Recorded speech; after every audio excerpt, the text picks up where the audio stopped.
Bonsoir, bienvenue. Nous sommes très heureux de vous retrouver comme maintenant chaque mois à l'occasion de Rosh Chodesh pour partager une soirée d'études ensemble.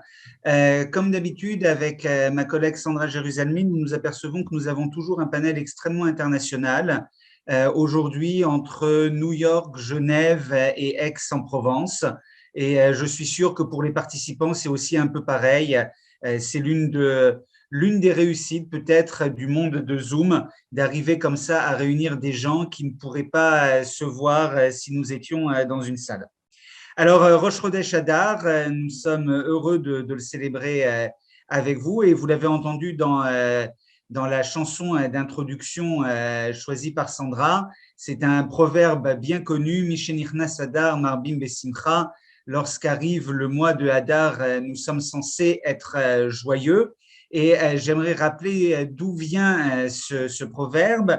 Il trouve sa source dans un passage du Talmud du traité de Ta'anit 29a, où en fait on part d'une Mishnah qui ne dit pas ça d'ailleurs, qui fait référence au mois de Av, le mois de la destruction du temple de Jérusalem, et qui dit que lorsqu'arrive le premier du mois de Av, on est censé être moins joyeux, et il y a un rabbin qui vient nous réconforter, Rav Yehuda Bered et Rav Shmuel Bar Shilat, qui annonce au nom du grand maître Rav, et qui, pour contrebalancer le mois de Av, nous dit que lorsque le mois de Hadar arrive, nous devons multiplier, être plus joyeux. Alors, nous espérons avoir beaucoup de raisons pour être joyeux dans les prochains jours. Et c'est l'occasion, en introduction, de dire évidemment que nous sommes en solidarité avec le peuple ukrainien et que nous espérons que les violences qu'il subit vont s'arrêter extrêmement vite. Alors, nous accueillons ce soir deux intervenants, Emmanuel Bloch et le rabbin Emmanuel Valency. Et nous avons aussi surtout la chance d'accueillir Keren Esther. Alors, je crois que ce n'est pas la première fois, ma chère Esther, que tu interviens dans nos soirées. Encore merci à toi. Et nous allons commencer et je laisse Sandra te présenter. Bonsoir à tous, merci Ariel. Donc effectivement, nous commençons cette soirée avec Keren Esther pour un chant. Donc Keren Esther, vous êtes chanteuse, spécialiste du répertoire judéo-espagnol. Vous êtes une passeuse de mémoire avec ces chants que vous faites revivre. Et vous allez nous partager ce soir plusieurs chants, un chant de Purim, mais pas que. Et le premier, c'est Vivastu Vivayo. Je vous laisse la parole. Merci. Gentil, merci en tout cas à vous de m'accueillir. Effectivement, c'est un chant de Purim pour commencer cette soirée, connu, mais ici avec un couplet que je n'ai entendu que dans le cercle familial, que je vais dévoiler pour la première fois avec grand, grand plaisir. Cette chanson, en tout cas, a été enregistrée par ma maman et bien sûr, c'est elle qui m'a transmis ce chant. Et voilà, je lui en suis très reconnaissante, évidemment. Donc, Esta noche de Purim, on peut aussi l'intituler comme ça, cette chanson. Vivas tú, viva yo, y vivan todos los judíos. Viva la reina Esther, que tanto placer nos dio. Vivas tú y viva yo, y vivan todos los judíos. Viva la reina Esther, que tanto placer nos dio. Esta noche de Purim no duermen los saharuin, haciendo saharuinadas para las desposadas. Vivas tú, viva yo, vivan todos los judíos, viva la reina Esther, que tanto placer nos dio. Vivas tú, viva yo, vivan todos los judíos, viva la reina Esther, que tanto placer nos dio. Entra, señores, más para dentro veráis cosas de burlar. El ratón y la ratonera y al gato van a pelar.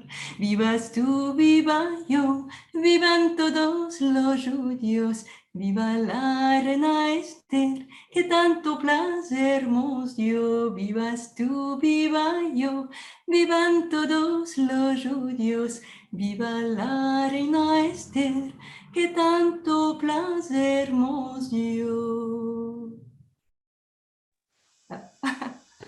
Merci beaucoup. Merci à vous. Merci beaucoup pour cette introduction, du coup, cette entrée dans cette soirée ensemble pour Pourim.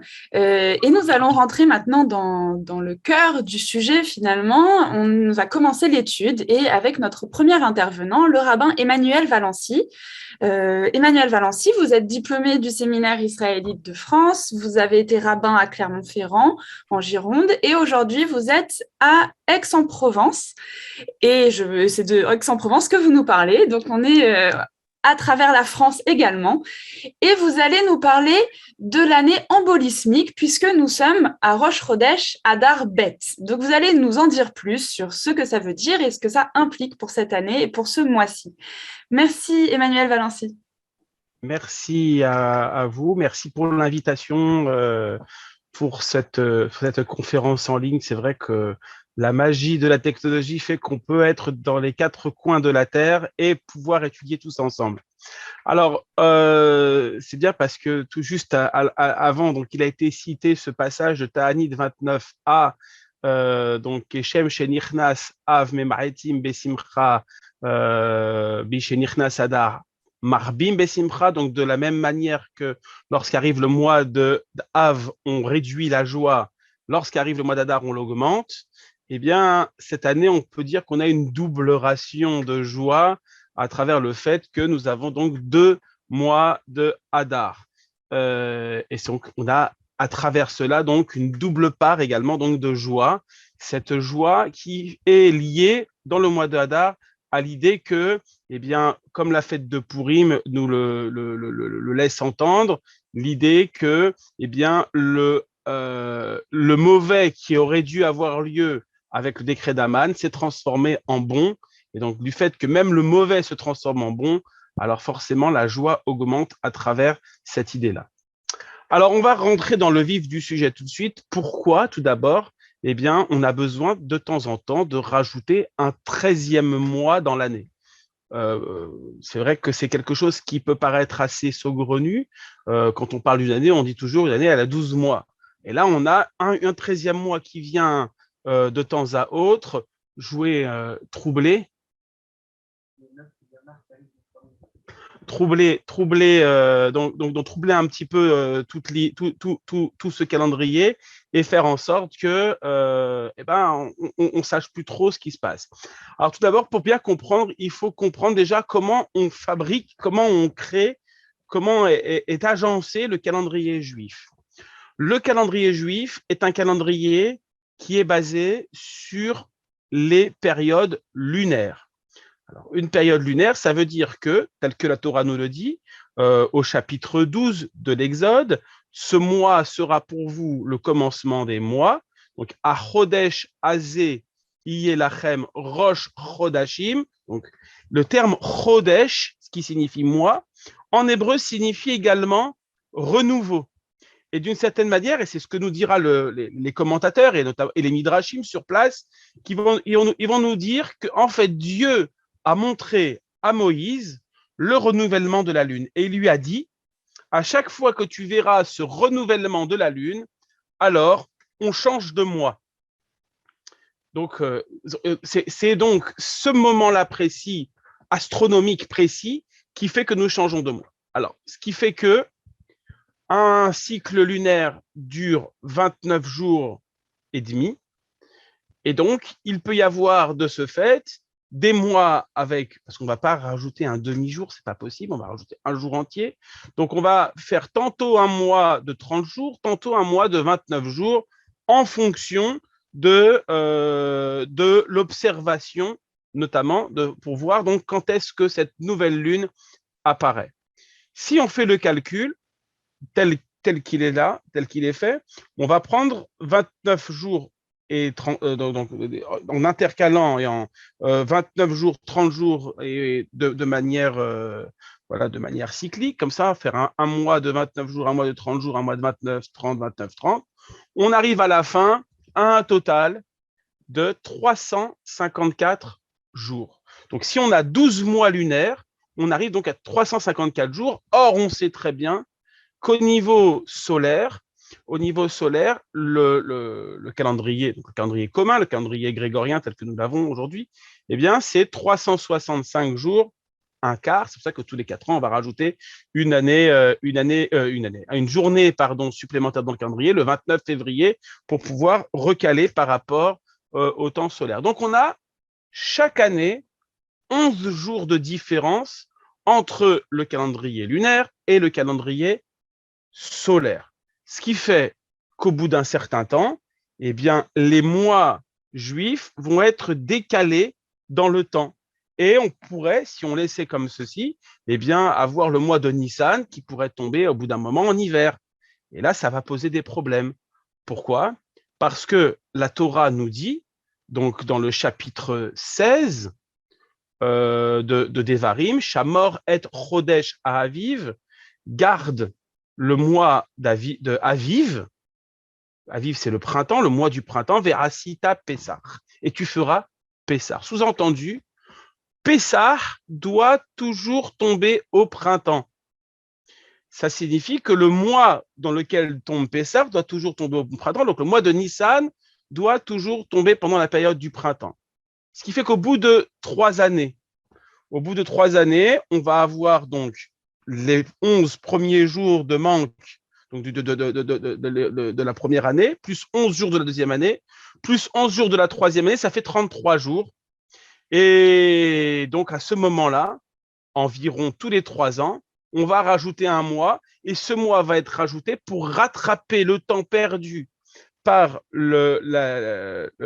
l'année lunaire par rapport à l'année solaire et essayer de recaler le calendrier de sorte que les mois tombent dans les mêmes saisons et donc que le mois de Nissan, durant lequel on va faire Pessah, eh bien, tombe tout le temps au printemps. Alors maintenant, il se pose une autre question. On a bien compris donc l'idée de ce 13e mois qui sert un petit peu à rééquilibrer les choses, mais la question qui se pose, c'est on aurait très bien pu rajouter un mois à un autre moment. Pourquoi est-ce qu'on a besoin d'attendre le mois d'Adar pour doubler le mois d'Adar et pas doubler un autre mois de l'année? Alors, il y a 2 explications qu'on donne.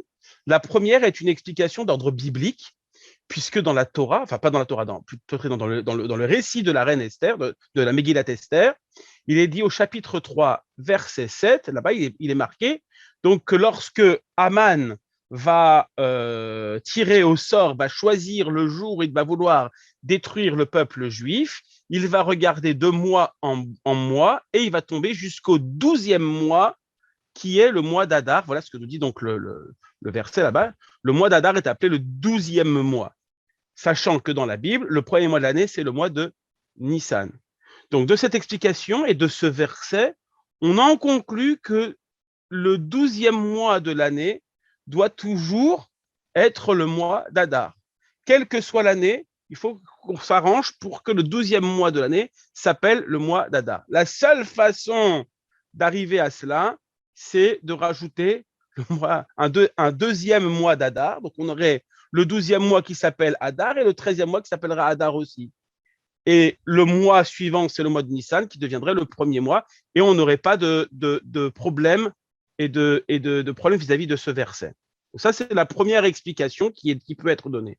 La deuxième explication est un peu plus est liée à ce que j'ai dit juste avant. Elle se trouve dans le Talmud, traité Sanhédrin, page 13b, où on va expliquer le verset que j'ai cité plus haut à propos donc du fait que Pessah doit tomber forcément au printemps.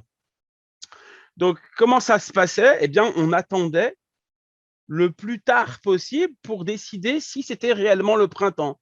Parce que le printemps, eh bien, était dû à certaines contingences d'ordre physique pour certains critères et d'ordre du calcul pour d'autres critères.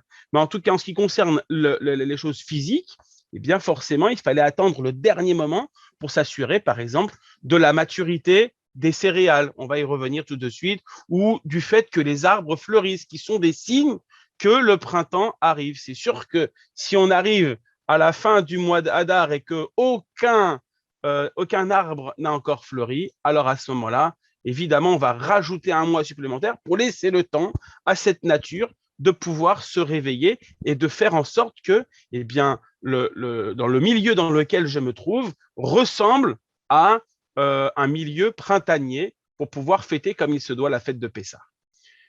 Et donc, c'est pour cette raison qu'on va attendre le dernier moment. Et c'est donc ce mois d'Adar qui sera donc doublé pour justement compenser ce retard sur le réveil de la nature. Alors, maintenant, on a bien compris. Donc, je récapitule. On a bien compris pourquoi il fallait un 13e mois. Pourquoi maintenant on a choisi le mois d'Adar.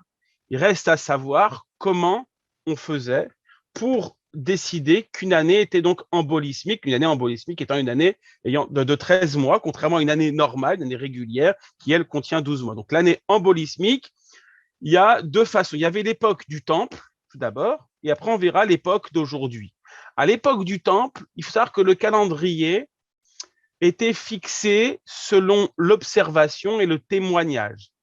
En effet, chaque mois, et il y avait donc des personnes dans tout Israël qui, ça pouvait être le commun des mortels, qui pouvaient voir la nouvelle lune. Et lorsqu'ils voyaient la nouvelle lune, eh bien, ils couraient jusqu'à Jérusalem pour annoncer au grand tribunal, donc au Sanhédrin, qu'il a vu la nouvelle lune. Donc, il fallait se dépêcher. Il faut savoir que pour aller jusqu'à Jérusalem, il était tellement important de témoigner que cette personne qui a vu la nouvelle lune pouvait même aller jusqu'à transgresser le Shabbat pour se rendre à Jérusalem. C'est dire combien il était important de fixer ce moment donc de ce premier jour du mois, ce jour de Rosh Chodesh, à travers justement ce témoignage. Une fois qu'il arrivait à Jérusalem, on lui posait plein de questions sur la forme de la lune, comment est-ce qu'il l'a vue, de quel côté elle se trouvait, et quelle était sa forme, et à quel endroit exactement il l'a vue, de sorte de s'assurer qu'il s'agissait bien de la nouvelle lune et qu'il ne s'agissait pas d'un autre phénomène. Il pouvait même arriver que durant une même nuit, de nombreux témoins puissent venir. Alors, comment ça se passait? On interrogeait tout le monde, même si déjà avec les premiers témoins, on avait déjà confirmé, on avait déjà sanctifié le mois. Néanmoins, on continuait à interroger les autres. Pourquoi? De sorte que, eh bien, les mois suivants, ils puissent continuer à venir et pour témoigner et pour leur montrer d'une certaine manière que leur témoignage avait une importance. Il y avait une autre chose qui était intéressante et aujourd'hui on le remarque encore dans certaines communautés, c'est que lorsqu'ils arrivaient donc pour témoigner, ils offraient une espèce de grand kidouche. Voilà, donc donc on leur donnait à manger. On faisait une grande seuda, un grand repas pour tous ceux qui venaient témoigner, justement aussi pour inciter les gens à venir jusqu'à Jérusalem, et pour témoigner donc de cette nouvelle lune. Une fois qu'on avait décidé de la nouvelle lune, donc si bien sûr ce témoignage ne pouvait avoir lieu que le 30e jour du mois. Si le 30e jour du mois, on ne voyait pas de nouvelle lune, alors à la fin du 30e jour, on savait que le lendemain, c'était le premier jour du mois suivant, puisque une lunaison entière faisant 29 jours et demi, bien évidemment, on ne pouvait pas aller au-delà de 30 jours. Mais si, durant ce 30e jour, il y avait une personne qui arrivait, alors on déclarait que le jour en question était le premier jour du mois suivant et non le 30e jour du mois précédent. Malgré tout, en guise de sécurité, les 30e jours de chaque mois étaient considérés comme Rosh Chodesh. Parce que imaginons une personne qui arrive dans le courant de la journée du 30e jour. Elle arrive dans le courant de la journée du 30e jour, le matin dans le temple, on a déjà offert l'ensemble des sacrifices, peut-être même on va commencer à offrir les sacrifices de l'après-midi, de la fin de la journée. Et à ce moment-là, une personne arrive et dit, voilà, j'ai vu la nouvelle lune, comment? Et on s'aperçoit que son témoignage est validé et on va sanctifier ce nouveau mois. Le problème, c'est que il y a déjà toute la matinée qui est passée. Il y a un sacrifice supplémentaire à faire pour Rosh Chodesh qui ne peut pas être fait. Alors, il a été décrété que tous les 30e jours du mois, ce serait un jour de Rosh Chodesh au niveau du service dans le temple. Si personne, durant tout le 30e jour, vient pour témoigner donc de ce changement de mois, à ce moment-là, on considéra que ce 30e jour était en fait le premier jour du mois suivant et le lendemain, ce n'était pas Rosh Chodesh. En revanche, si quelqu'un vient, le 30e jour est un jour de Rosh Chodesh et le lendemain, on recommence encore une fois le service de Rosh Chodesh. Aujourd'hui encore, les jours de 30 mois, eh bien, le 30e jour du mois est un jour de Rosh Chodesh, comme par exemple là, on est dans le mois de Hadar Sheni, le mois de Hadar Rishon avait 30 jours. Donc hier, c'était déjà Rosh Chodesh. Hier soir, on a commencé déjà à prier selon Rosh Chodesh. Et toute cette journée de jeudi est Rosh Chodesh. Et demain encore, on fera Rosh Chodesh, parce que demain, donc, à partir de ce soir et demain, eh bien, on est dans le premier Hadar du second mois d'Hadar, du Hadar Sheni. Donc ça, c'était pour les Rosh Chodesh.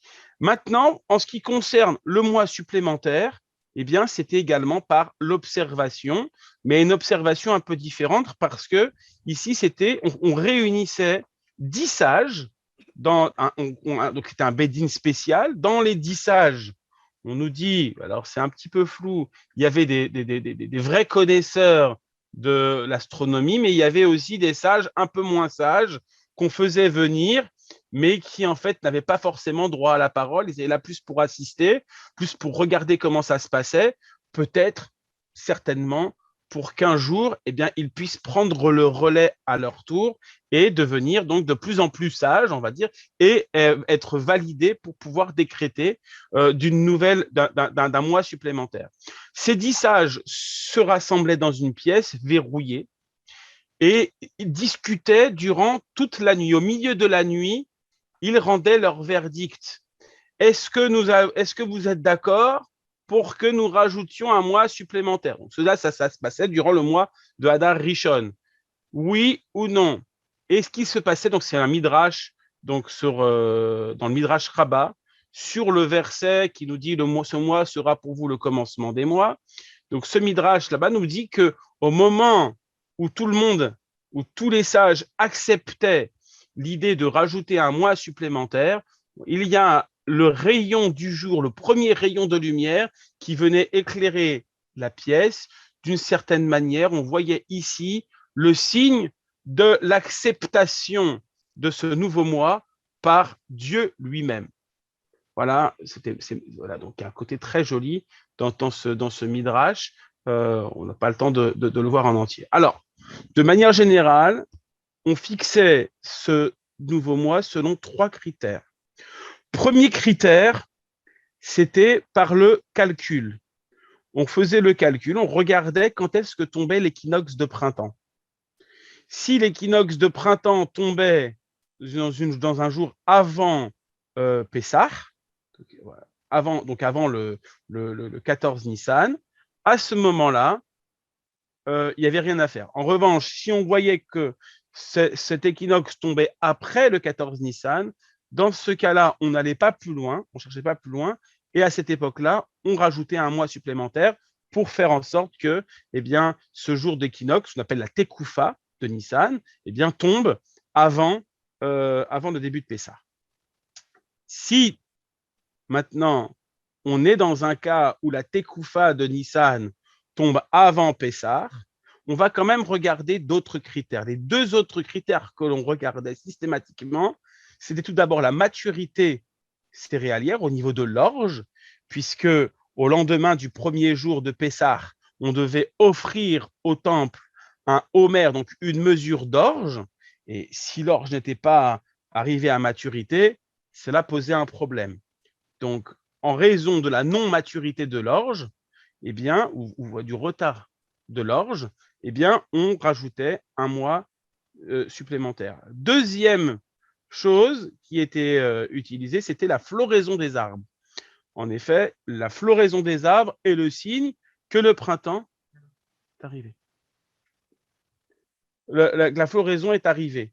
Et donc, si la floraison est arrivée, eh bien, c'est le printemps. Et donc, dans ce cas-là, on va vraiment considérer qu'il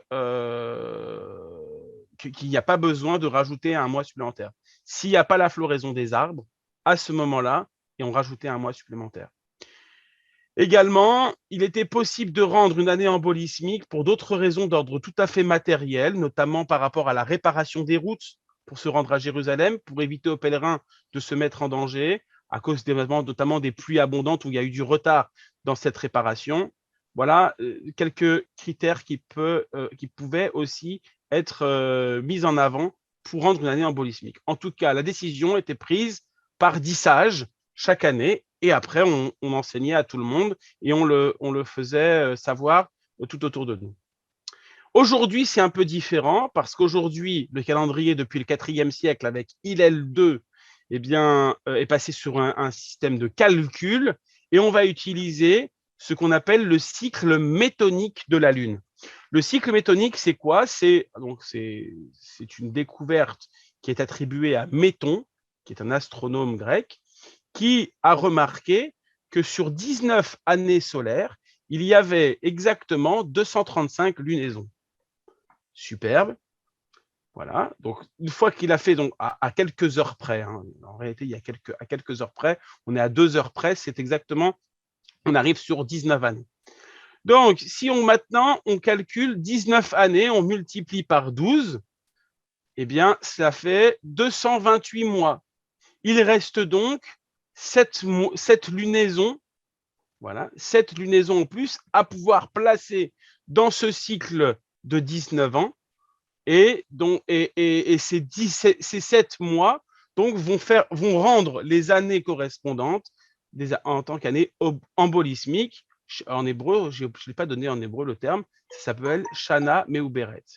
Et de manière, on va dire, plus ou moins empirique, mais quand on regarde de plus près, on voit quand même qu'il y a une certaine logique. On va essayer d'espacer de 2 à 3 ans chaque année. Et il sera décidé que sur un cycle de 19 ans, la 3e année de ce cycle, la 6e, la 8e, la 11e, la 14e, la 17e et la 19e seront des années embolismiques. Donc, pour simplifier, c'est très simple aujourd'hui. On va diviser l'année. On va faire l'exemple avec cette année-là de 5782. On divise l'année par 19 et on regarde combien il reste. Donc, si je fais maintenant la division par 19 de 5782, donc comme cette année, eh bien, cela fait 304 et il va rester 6. 6 étant dans la liste, eh bien, on comprend tout de suite que l'année 5782 est une année embolismique, puisqu'elle fait partie, c'est donc la 6e année du cycle de 19 ans. Et c'est ainsi que donc on peut arriver à décider et à voir comment, et on comprend maintenant mieux comment est-ce qu'on arrive au bout de 19 ans à équilibrer sur ces 19 années eh bien, le calendrier solaire en fonction du calendrier lunaire. Donc, je récapitule tout ce qu'on a vu. Donc, on a vu la raison du 13e mois, on a vu pourquoi le mois de Hadar, et on a maintenant compris comment on calculait aujourd'hui. On a vu comment on faisait aujourd'hui pour calculer. Et donc maintenant, eh ben, il ne reste plus qu'à prendre vos calculatrices et à faire, et pourquoi pas, à déjà décider et à essayer de voir quelles seront les prochaines années embolismiques de manière très simple. Je le répète, il suffit de diviser par 19 et de chercher le reste. Et en fonction du reste, eh bien, on sait s'il s'agit d'une année embolismique ou pas. Voilà, on est terminé. Merci beaucoup, Romain Emmanuel Valency, pour cette étude. Alors, j'ai bien noté ce qui m'intéresse, notamment dans tout ce que vous avez dit, c'est de montrer justement l'évolution entre un système qui était empirique, lié à des témoignages, lié à l'agriculture, à la floraison, et qui est devenu après, en fait, par des calculs mathématiques, puisqu'aujourd'hui on ne se fie plus depuis des siècles à l'état de notre agriculture, mais on a toujours la même finalité. Et je pense que c'est extrêmement intéressant. Alors, sur un plan plus personnel, je dois vous dire que vous avez ce soir des amis parisiens aujourd'hui, mais qui vous ont connu à Clermont-Ferrand et qui sont extrêmement heureux de vous retrouver via Zoom ce soir. Merci encore d'avoir accepté notre invitation et merci à toutes les personnes d'Aix-en-Provence, je sais, qui sont venues vous écouter ce soir aussi. Et sans plus tarder, nous allons passer la parole à Keren Esther pour un deuxième chant, cette fois-ci un chant de mariage, Pocoledage, toujours de la tradition judéo-espagnole. Voilà, absolument. Pocoledage est un chant qui nous vient de Sofia, en Bulgarie, voilà, avec une prononciation vraiment propre à cette région.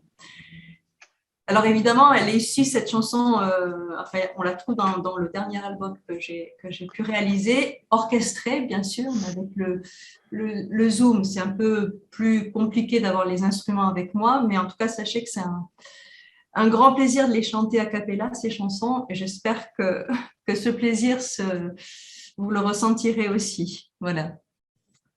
Poco le das la mi consuegra, poco le das la mi consuegra, poco le das a la vuestra hija la querida.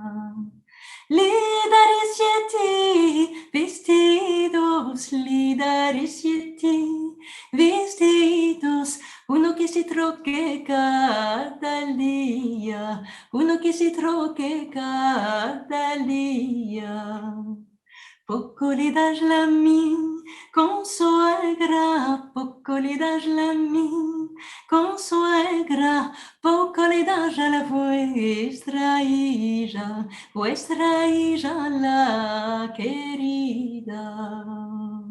Le daré siete camisas, le daré siete camisas, una que se troque cada día, una que se troque cada día. Inés poco la mi consuegra, Inés poco la mi consuegra, poco le das a la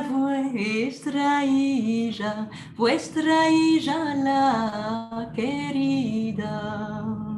Le daré un yerdan de oro, le daré un yerdan de oro, que se lo goce con el novio, que se lo goce con el novio. Inés poco la mi consuegra, Inés poco la mi consuegra, poco le das a la vuestra hija la querida.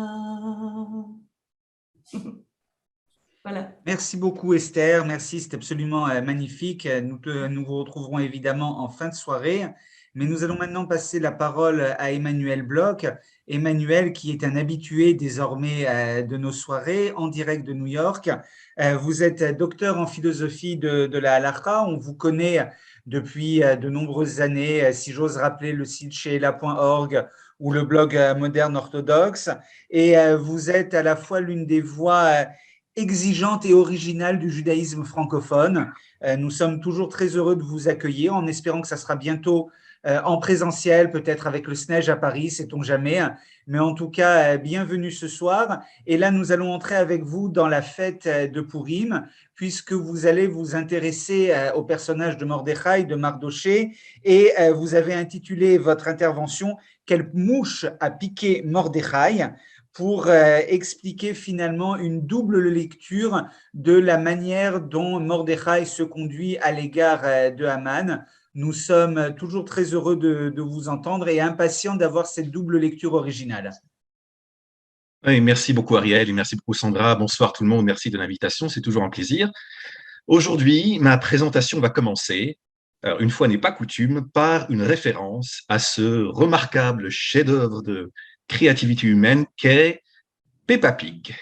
Peppa Pig, un dessin animé que les parents de jeunes enfants connaissent sans doute fort bien et qui décrit les aventures d'un petit cochon, enfin une petite truie anglaise et de sa famille. Voilà. Ariel, je ne sais pas si c'est exigeant selon ta description, mais c'est certainement original.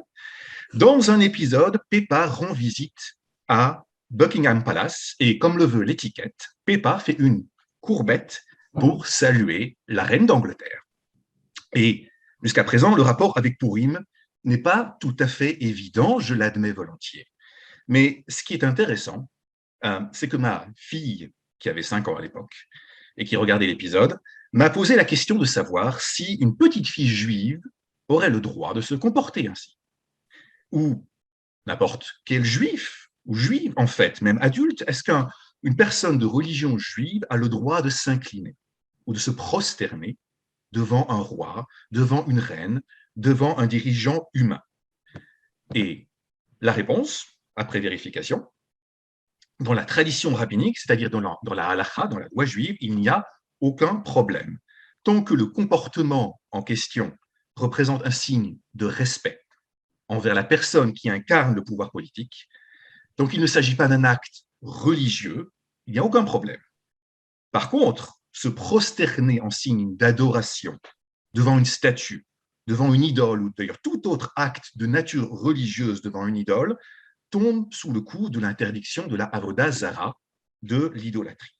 Et si vous lisez attentivement la Torah, beaucoup d'exemples de prosternation se trouvent à différents endroits dans la Bible. Dans le livre de la Genèse, chapitre 23, verset 7, Abraham se prosterne devant les fils de Chet, dont il achetait un terrain. Au livre de la Genèse, chapitre 33, Yaakov se prosterne devant son frère Ésaü. Livre de la Genèse, chapitre 43, les frères de Joseph se prosternent devant Joseph. Livre de l'Exode, chapitre 18, Moïse se prosterne devant son beau-père, etc., etc., etc.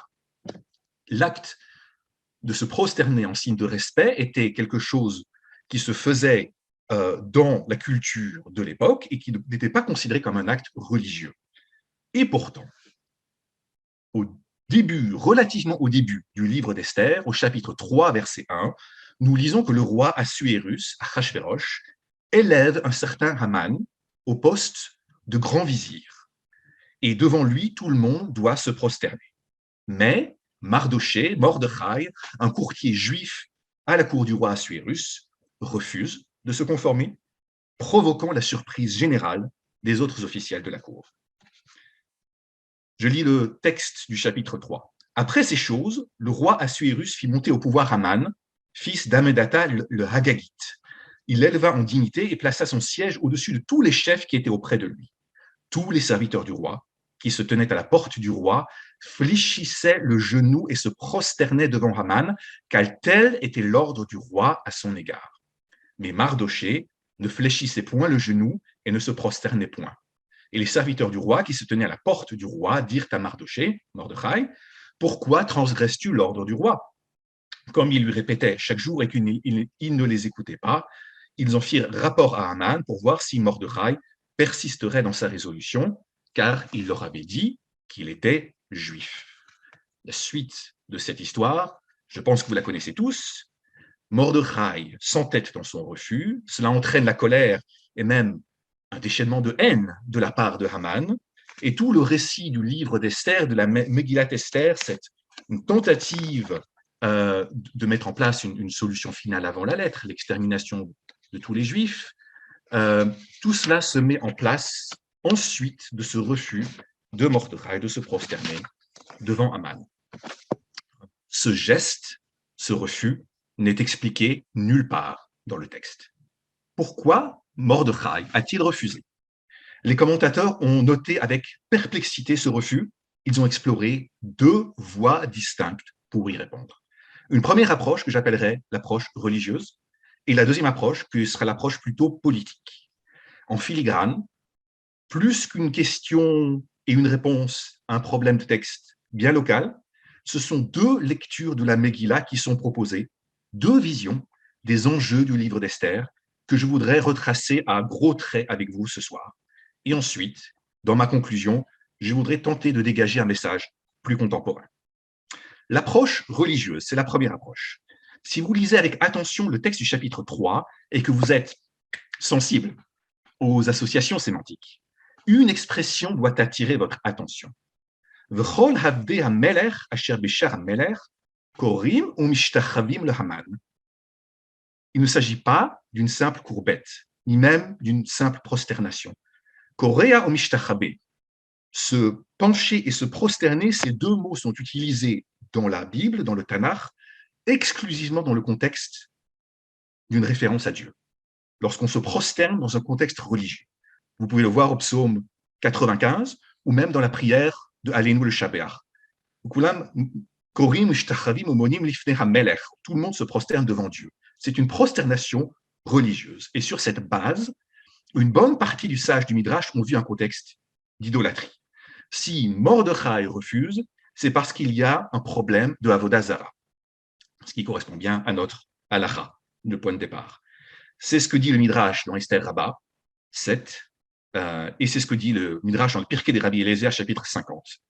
Pour ces deux textes midrashiques, Aman avait un médaillon idolâtre autour de son cou, ou bien peut-être dans son turban. Rashi, le sage du Moyen-Âge, fameux commentateur, va plus loin.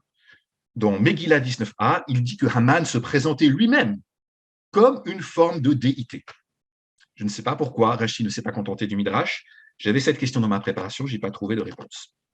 Maintenant, ce qui est intéressant dans cette approche, c'est que si vous comparez le texte de la Torah telle qu'il est accepté dans le judaïsme rabbinique avec la traduction grecque de la Septante, vous constaterez que dans la Septante, le texte du livre d'Esther a un rajout qui n'existe pas dans le texte massoritique, notre texte.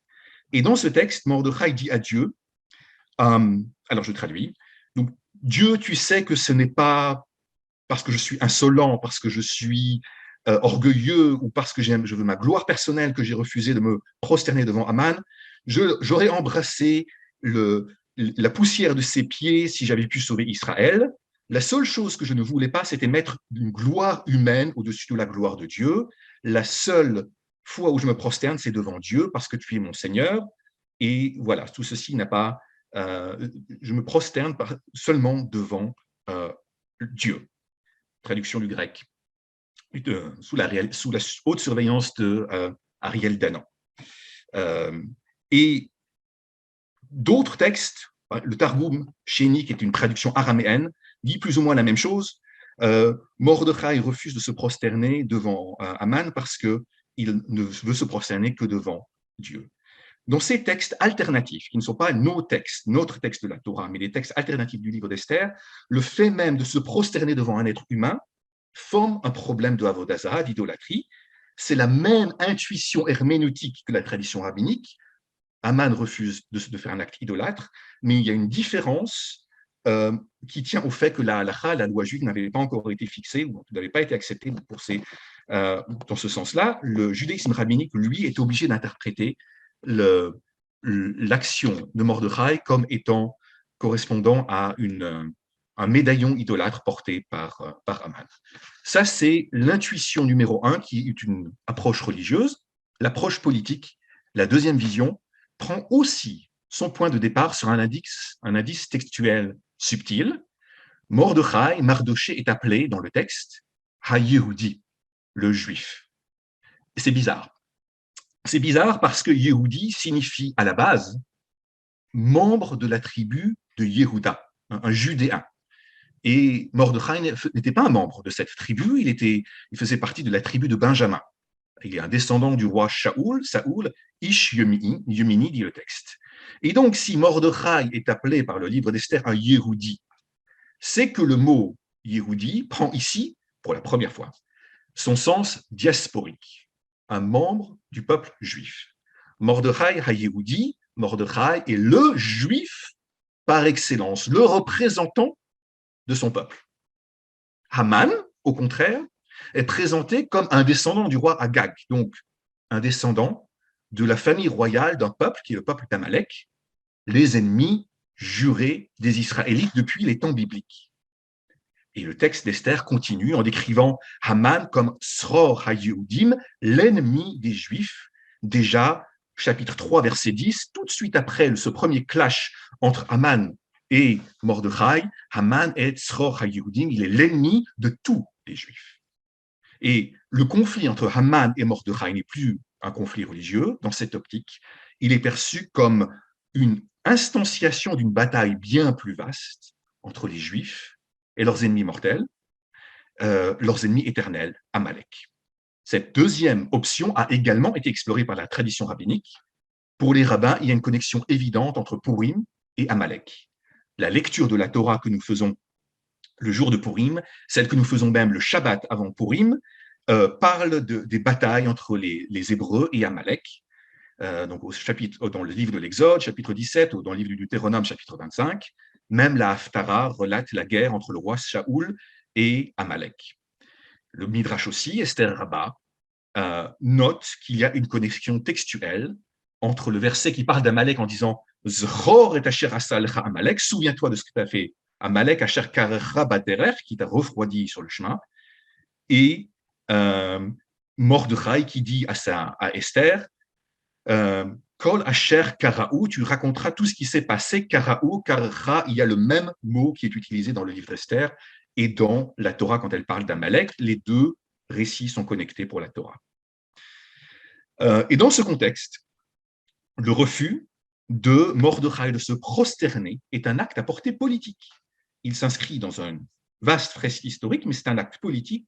Mordechai refuse de reconnaître l'autorité politique d'un ennemi mortel qu'est Haman. Voilà les deux voies, les deux intuitions pour répondre à ce problème de pourquoi Mardochée ne s'est pas prosterné. Et ces deux intuitions donnent deux lectures différentes du livre d'Esther. Dans la première lecture, la lecture religieuse, l'élévation de Haman au poste de premier ministre, au poste de vizir, représente un danger pour certains des principes religieux les plus essentiels du judaïsme, le monothéisme, le refus de l'idolâtrie, l'affirmation de l'existence d'un Dieu unique. Mordechai se bat pour ce qui fait l'essentiel du message juif et de l'identité juive. Haman, dans cette lecture, ne s'y trompe pas. Sa colère ne se limite pas à Mordechai seulement. Elle englobe l'intégrité du peuple juif, porteur de ce message monothéiste qui les marque à tout jamais comme différents des autres peuples de la terre. Chapitre 3, verset 8. Haman dit au roi Assuérus, « Il y a dans toutes les provinces de ton royaume un peuple dispersé et à part parmi les peuples, ayant des lois différentes de celles de tous les peuples, et n'observant point les lois du roi. » Dans cette lecture, toujours, l'accent est mis sur les aspects religieux de la Megillah, réels parfois, comme le jeûne et la prière d'Esther et de tous les Juifs, fin de chapitre 4 du livre d'Esther, ou parfois des aspects religieux qui sont révélés par l'interprétation, puisque la tradition rabbinique voit la divinité comme une présence cachée dans la Megillah, dans le livre d'Esther. Et la tradition rabbinique insiste que chaque mention du mot Melech, roi, peut faire référence, en fait, au roi des rois, à Dieu. Ça, c'est la lecture politique, lecture religieuse, la première lecture du livre d'Esther. Dans l'autre lecture, l'accent est mis sur le conflit politique entre Haman et Mordechai, parfois Mordechai et Esther. Et ce qui est fascinant, je crois, c'est que ce n'est plus comme avant, comme le conflit entre Amalek et le peuple juif n'est plus un conflit militaire. Ici, chacun des deux protagonistes, Haman, Mordechai, Haman et Esther, essaye de manipuler la superpuissance de l'époque, soit la Perse, et son roi influençable, Assuérus. Haman est l'incarnation diasporique de l'ennemi mortel. Le champ de bataille n'est plus le champ militaire, mais celui des instances politiques du pouvoir, de la cour du roi. Ce que l'on constate dans cette perception de la Megillah, c'est l'émergence de l'antisémitisme en tant que phénomène de la galoute, de l'exil. Et dans cette lecture, l'accent est mis sur la différence juive en tant qu'obstacle à la bonne intégration du peuple juif. Les Juifs ont des lois différentes, dit Haman à Ahasverosh, ils ne peuvent pas être intégrés dans le royaume. Pire, Ce n'est pas l'intérêt du royaume perse de les tolérer en son sein. C'est un discours de type antisémite qui voit le juif comme l'autre. Des siècles plus tard, Hitler n'emploiera pas exactement les mêmes arguments, mais son message sera exactement identique. La réponse de Mordechai et d'Esther est compréhensible dans cette même optique. Esther invite le roi et Haman à un festin. Et, chapitre 7, verset 4, elle dit au roi, « Nous sommes vendus, moi et mon peuple, pour être détruits, égorgés, anéantis. Encore si nous étions vendus pour devenir esclaves et servantes, je me tairais. Mais l'ennemi ne saurait compenser le dommage fait au roi. » L'optique d'Esther ici est celle du royaume. Détruire les Juifs, dit-elle à Assuérus, c'est mauvais pour la Perse. Et enfin, il se passe quelque chose d'absolument passionnant. Assuérus sort de la salle du festin, Haman vient plaider sa cause auprès de la reine et il tombe sur le lit de Esther, il se fait surprendre par le roi perse, par Achashvérosh. Position incongrue du premier ministre sur le lit de la reine. Comment lire ce passage? Grotesque? C'est un comique de situation? Est-ce que la jalousie du roi va s'enflammer? Non. Dans l'approche politique que je défends ici, une autre lecture de cet épisode se dessine, car dans la Bible, dans la Torah, avoir des relations sexuelles avec l'épouse du roi est un acte à portée hautement politique. Voyez le livre de Samuel, le deuxième livre de Samuel au chapitre 16, versets 20 à 22. Absalom, le fils du roi David, couche avec les 10 concubines de son père, David, afin de prendre sa place. Il s'était révolté contre David. Voyez aussi le deuxième livre de Samuel, chapitre 3, versets 6 à 8. Ish-Boshet, qui est le fils de Saül, voit avec suspicion un général, Abner, qui a une relation avec une concubine du roi. Et il y a encore beaucoup d'autres exemples dans le Tanakh. Coucher avec la concubine ou l'épouse du roi est une manière de détrôner le roi. Et dans cette optique, la position de Haman était perçue comme une sorte d'ultime manœuvre du grand vizir pour s'emparer du pouvoir politique en Perse, l'utiliser à son avantage. Cette tentative échoue. Esther et Mordechai remportent la bataille de l'influence politique au sein des institutions étatiques persanes. Voilà, c'est un peu rapide et chacune de ces lectures pourrait être un peu plus développée, mais j'ai voulu démontrer qu'il y avait 2 lectures possibles du refus de Mordechai de se prosterner, qui donnait lieu à 2 lectures possibles du livre d'Esther. Mais, au final, peut-être c'est une seule et même interrogation qui traverse toute cette entreprise herméneutique. Et cette question, je crois, c'est la question de la survie et de l'intégrité du peuple juif en exil. Le livre d'Esther nous présente l'image d'une communauté juive intégrée et prospère en diaspora. Et ce succès pose des questions et soulève des dangers. Quelles sont les limites à l'intégration des Juifs dans un pays étranger? Quels sont les principes qu'il ne faut pas sacrifier? Devant quelles idoles ne faut-il pas se prosterner? Quel est le prix de la proximité avec le pouvoir politique? Quand permet-il de se protéger des ennemis? Quand suscite-t-il au contraire leur envie et leur inimitié? Ces questions sont toutes posées par le texte de la Megillah. Et les autorités rabbiniques, au cours des siècles, n'ont cessé d'y réfléchir. Et encore aujourd'hui, même avec l'existence de l'État d'Israël qui change beaucoup de choses qui en tant que centre de l'existence juive mondiale, toutes ces questions nous interpellent.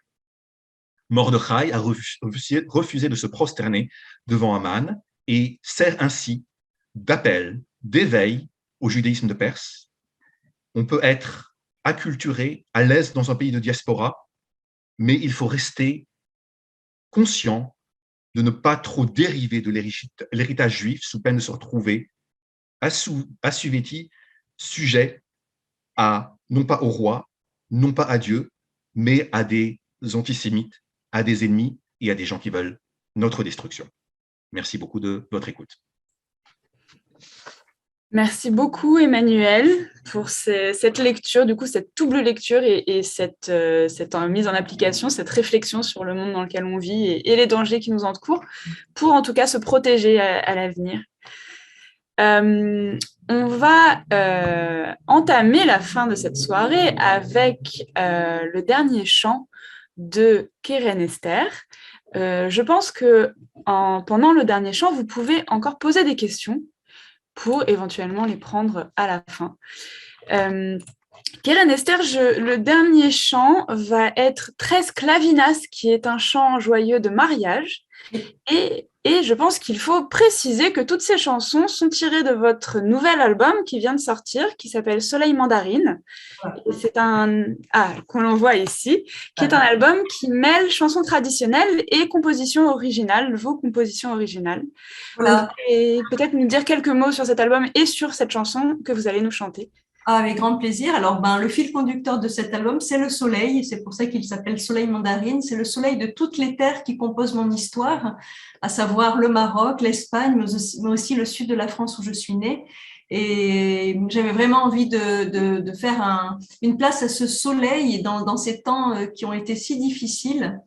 Et puis avec lui, de vous faire partager tous les parfums, toutes les nostalgies, mais aussi toutes les joies qui ont jalonné ma vie en fait, et puis tous les héritages aussi qui sont les miens. Et je tiens à rendre hommage à ma maman de nouveau, dont la voix a été le cadeau de ma vie. Et voilà, c'est un grand plaisir en tout cas de pouvoir partager ces chants avec vous ce soir et de vous parler en quelques mots de cet album. En tout cas, le dernier chant, j'ai choisi une chanson d'amour, un chant de mariage. On en a besoin de temps doux, sucré. Et donc, ça s'appelle, comme vous l'avez dit, Tres clavinas en un tiesto, ça veut dire 3 œillets dans un vase. Alors, je vous lis un petit peu, du moins le premier couplet. 3 œillets dans un vase, l'un est blanc et l'autre rose, celui du milieu est rouge, naissance de l'amour. Voilà, et encore un grand merci à tous. Tres clavinas en un tiesto, una blanca y otra rosa, la del medio escorelada, en pesillo del amor, aman minush, minush, yarum minush, minush, sheker minush, minush, no me veas amarillo, mis caras serán conchas, el calor y la tiquía me trujeron a este aman minush, minush, yarum minush, minush, sheker minush, minush, a los cielos voy a subir, a los 7 tabacas, flecha de oro voy a echar, ande caer mi mazal, aman minush, minush, yarum minush, minush, sheker minush, minush, una fuente frente y la otra, bebí agua y más fértil, ve y chica y dile a tu mamá que te quiero para mí, aman minush, minush, yarum minush, minush, sheker minush, minush, aman minush, minush, yarum minush, minush, sheker minush, minush. Voilà. Merci beaucoup Esther pour ce magnifique chant. Merci à vous. Merci encore. J'ai mis sur le chat l'adresse du site internet de Keren Esther si vous voulez en savoir plus sur son travail. Je dois dire aussi que Esther est également artiste peintre et que nous voyons derrière elle certaines des réalisations qu'elle a évidemment peint, dessinées elle-même. Alors, vous pouvez évidemment, alors je vois beaucoup de remerciements sur le chat, de remerciements à nos intervenants. Pas encore de questions, mais j'en aurai une petite pour Emmanuel, puisque vous avez montré qu'il y avait véritablement 2 lectures possibles et il y a une tension entre ces 2 lectures qui se rejoignent. Mais je me demandais si vous aviez trouvé parmi tous ceux qui ont interprété cette histoire de Mordechai, tous les commentateurs au fil des âges, si finalement les commentateurs, si certains ont choisi une lecture plutôt qu'une autre, est-ce que cela ne dit pas également quelque chose de la vie de ces commentateurs et de la manière dont ils étaient intégrés dans le pays, dans la civilisation au sein de laquelle ils évoluaient?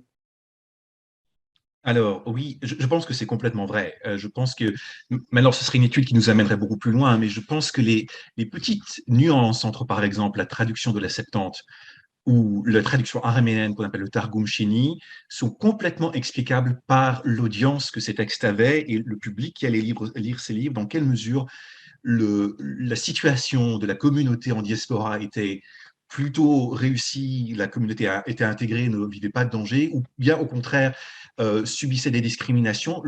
J'ai vu même des universitaires qui essayaient de retracer sur cette base-là l'approche herméneutique qui avait été choisie, de l'interpréter en fonction du contexte socioculturel.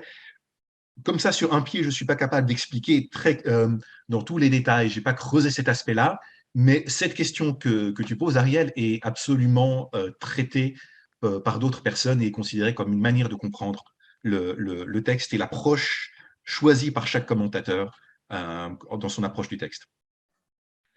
Merci beaucoup, Emmanuel. Alors, s'il n'y a pas d'autres questions, j'aimerais vraiment remercier nos trois intervenants, le rabbin Emmanuel Vanassi, Keren Esther, Emmanuel Bloch. Merci à vous. Merci à toutes et tous de votre présence ce soir.